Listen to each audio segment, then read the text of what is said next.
Hey true believers and fellow Mouseketeers, it's Englentine, the homegrown tourist here, and we are at Megacon. As you can see, it is hustling.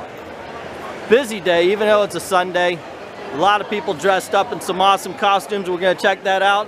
A lot of cutlery being sold. We're going to see what other things we could kill people with that you can purchase at this show. It's going to be awesome. R2-D2 standing all by himself, just like in Force Awakens, nobody caring. So what do you guys have set up here? Oh, this is our Cat 5 Ghostbuster booth. Uh-huh. We are a non-profit organization. We raise money for children's charities.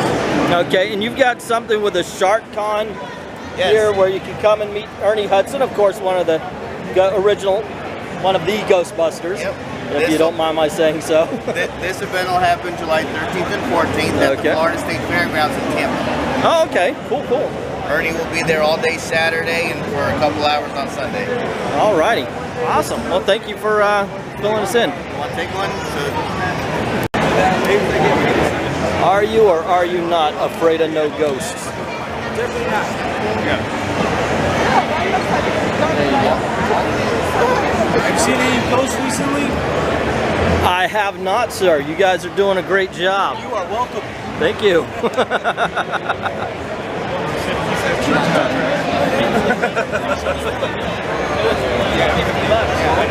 Imagine a Twinkie.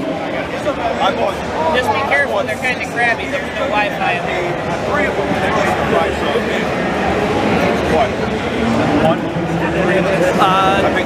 Introduce yourself, sir. Hi everybody, I'm Jeff Pasquale. I'm a watercolor artist. I work with traditional watercolor media. Most of my stuff is based off of anime fandoms. One of my most popular pieces are like up on the wall. Samurai Champloo up there is my favorite. I love the Ghibli stuff. Yeah, thank you. That is incredible. Well, my daughters who abandoned me are big Ghibli fans. That is awesome. That's really good. And so how long does it take you to do so? I have no artistic ability. Yeah, so for instance, the Studio Ghibli one took over 100 hours. Wow. And some of the single characters, like these two Samurai Champloo pieces, it took about like maybe 10-15 hours each. Holy Toledo. Now my daughter's an artist. She's really good. Look at this. Look at this right here. This is the Ghibli piece that I'm talking about. Like I said, we're big fans of it. It's incredible. You're a really good painter. And this is all watercolor, you said? Yeah. Okay, and this is where you can find you at Pascal Productions, right? Yep, that's my Instagram. Okay, cool, cool, cool. Well, thank you very much for the short interview. I hope it helps some, because this is beautiful. This is really wherever beautiful. it goes. I really appreciate it. So someone has built the cockpit of the Millennium Falcon. You got a snow speeder and the land speeder, where you can come in and take a picture. Oh, pardon me. You can come and take a picture. It's 20 bucks a pop. 60 for a family of 4, but look at these things. This is some detail, ladies and gentlemen. Holy Toledo. Cool things happen. Cool things are here at the Megacon.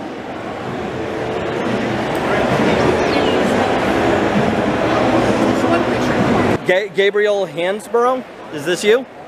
Okay, so tell us about your work, man. What are we looking at here? This is clay, ceramic. It takes me 3 to a week to make.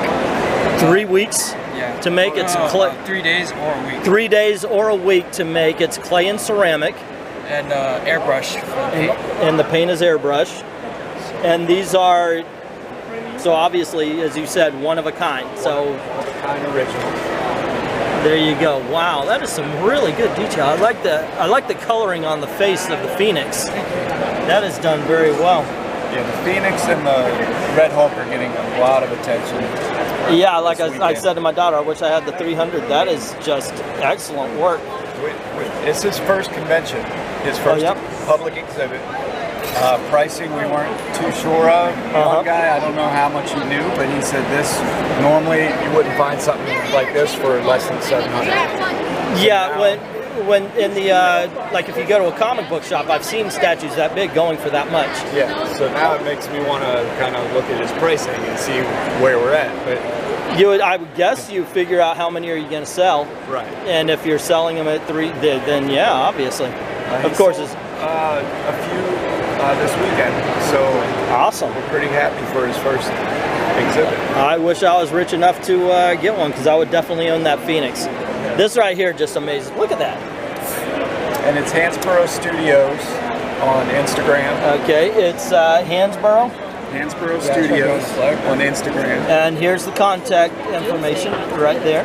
The website is a portfolio, digital portfolio, and then most of his stuff's on Instagram. Okay, so it's Hansbrough Studios on Instagram. This is Hansbrough right here, rock on. Guy who keeps himself in obvious better shape than I do. Rock on. And my daughter's saying you should get this Doomsday statue as well, because dang, that is some good stuff. Anyway, thank you very much for the short interview. Hope it helps. See, oh, have a good one, man.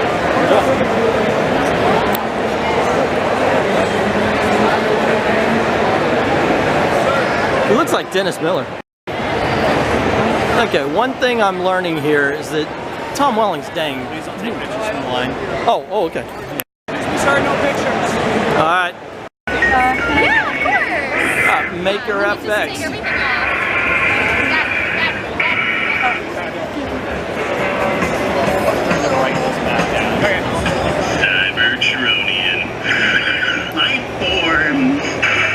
Introduce yourself, tell us what you got to sell them, man.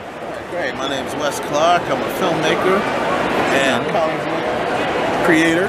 Okay. So, 7 to 7 is a comic book and film series that we created. Actually, we came with the concept over 10 years ago.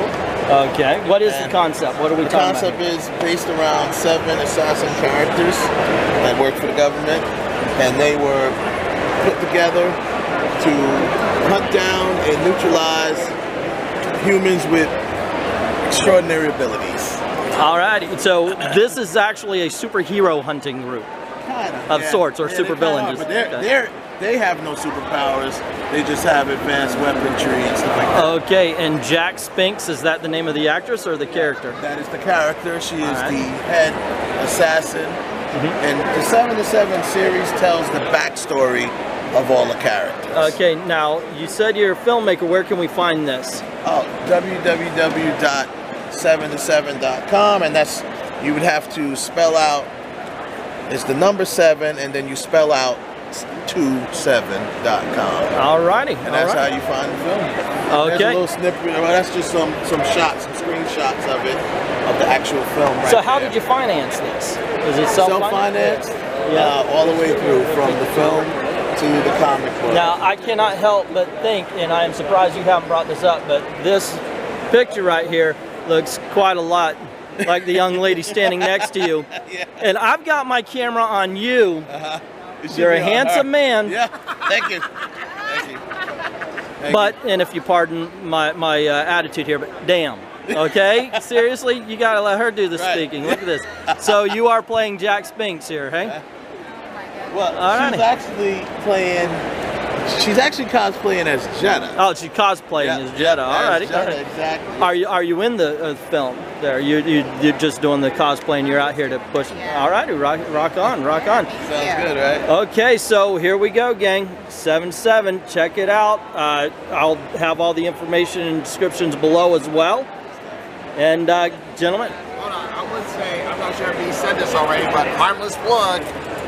When you're here on Megacon, if you purchase anything, you have a chance to get immortalized in the next episode, the next issue of the comic. Yep. Alrighty. Yeah, we're running that raffle. Any item purchased, you get a raffle ticket. And they will, okay, well, sorry to say, as far as that is concerned, this is going to be video, not live stream. But yeah, you even get some pictures, and you can get them made into T-shirts and buttons, the whole 9 yards, with a picture with a Pizza Planet truck. Is original, so it's either from our own original series or just fun stuff we felt like drawing. On the front we have 6 limited edition fan arts, only sold at cons. Everything else can be gotten on our Redbubble as well. So I should say, who are you? And oh wow, you got some cool posters back here too. So what company, where should we find you in the whole 9 yards? We're Epicycle Studios. Epicycle Studios? Find us at epicyclestudios.com, Epicycle Studios on Instagram. We're on Redbubble, Epicycle Studios, right there. We have a lot of cool stuff. We've got fun, cute animal memes. We're making a video game. We got characters from that. We have a lot of cool stuff. We also do books. We've got comics. We've got a script style novel. We got some manga. We got one little alien manga, except not an alien, totally normal human. We're working on a little zombie manga too. Okay. And we're coming out with a D&D inspired noir novel very soon. I just finished it. A D&D inspired noir novel. Yes, it's about a detective who's a half demon and he smells out his marks. He has a sense of smell, or they, I should say. And they get hired by Warlock to track down another Warlock. I've got to tell you something. I was having this conversation with my daughters. They love this style. And I was saying, I don't know, maybe it's a generational thing. I'm not really attracted to the cartoonish style art. I'm more of the age of Neil Adams and of Jim Lee and it is very much a generational thing. I think so. I really do. See, here's the thing for me, is when I was growing up, a lot of the art was more in the style of like She-Ra, He-Man, and I like that style, but everything was kind of samey. So when I started like seeing anime coming into the market, like Sailor Moon, that was radically different from anything I'd ever seen. Yeah. So I really got attracted to it, especially since like it was very expressive, like the big eyes, the cuteness. Like you could really like, you know. I can see that, but I think that's part of where I'm coming from, because doing this, I see a lot of the, I guess I told him it's like Steven Universe style art. Yeah. It doesn't fit everything, yet it's being put on everything. And watching that, it's like, you got to know what's good for certain properties. Well, it's down to preference, and tone is important. That's why each of our series has a slightly different art style. Yeah, I did notice that. I was about to say something, then I realized, wait a second, what I'm talking about isn't actually here, so I'm about to... We do vary it up, and the noir style book that we're coming out soon, it has a style a bit more like this. Oh, see, now that's pretty cool. Yes. So we like to vary it up depending on the material that we're doing. Meanwhile, cool. That's the style for my next series. Yeah, see, that wouldn't bother me either. It's really that square shape. And I remember I'm not a She-Ra fan. That's after my time. Same with Thundercats. But I saw the Thundercats, and then they put that Steven Universe style. I was like, no, guys. I don't know. No, I mean, I haven't seen the show itself, but the opening sequence, the animation has a lot of love in it. So even though the style itself is kind of about, it looks like the animation will be good. And that's important to me too, like how fluid things are. The new She-Ra though is really good. I mean, I do have a couple gripes with the art style, but the writing I pissed off a lot of people because I was like, okay, I've never watched She-Ra, either the old style or this style, so I'm a fan of the original. So I'm gonna watch it. I pissed off both generations because I was like, none of this is good. It's all crap. And it was like that. Okay, well that big claw wife Scorpia. That's fine. I gotta say, this is probably the most civil conversation I've had about that. When I say we all have different opinions. Yeah. Like, we don't all have to like the same things as long as we're. You haven't called me Nazi, nor have you wished my death because I said that about She-Ra. So that's always a nice thing. I gotta say one thing. If everybody liked the same thing, we wouldn't have things like Neil Adams and Steven Universe. Yeah, that's true. When Neil Adams came around, Batman was campy, and the whole part, and it goes in cycles, because the whole thing that made him attractive was he brought Batman back into the Dark Knight. It's just like the thing with me in anime, like it's because you get so used to one thing, you want to get different things. So it goes in cycles. You see a lot of grim things, like you see a lot of cute things. I'm hitting my 50s, so I'm very much into the no, my time was better kind of lifestyle. Anyway, ladies, thank you very much for the interview.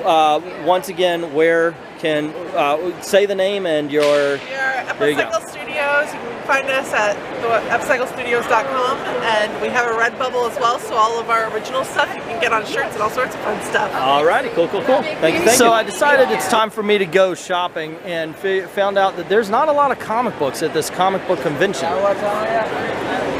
Excuse us.